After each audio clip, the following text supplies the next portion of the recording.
യാത്രക്കാരുടെ എണ്ണം വർദ്ധിച്ചതോടെ കൂടുതൽ സർവീസുകൾ ആരംഭിക്കാനൊരുങ്ങി കൊച്ചി മെട്രോ. കഴിഞ്ഞ 10 ദിവസമായി 1,00,000-ലധികം ആളുകളാണ് പ്രതിദിനം കൊച്ചി മെട്രോയിൽ യാത്ര ചെയ്തത്.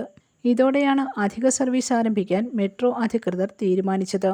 2024 ജനുവരി 1 മുതൽ ജൂൺ 30 വരെയുള്ള 1.64 കോടി പേരാണ് കൊച്ചി മെട്രോയിൽ യാത്ര ചെയ്തത്.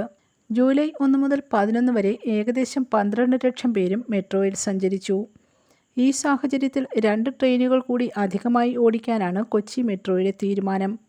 ജൂലൈ 15 മുതൽ ഇതനുസരിച്ച് 12 ട്രിപ്പുകൾ അധികമായി ഉണ്ടാകും.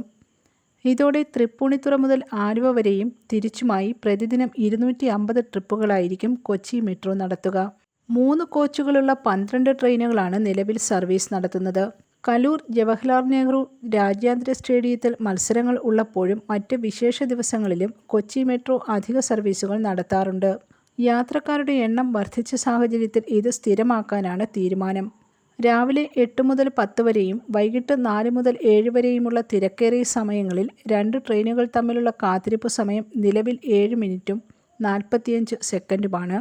2 ട്രെയിനുകൾ കൂടി അധികമായി വരുന്നതോടെ കാത്തിരിപ്പ് സമയം 7 മിനിറ്റായി കുറയും. News desk press Malayalam.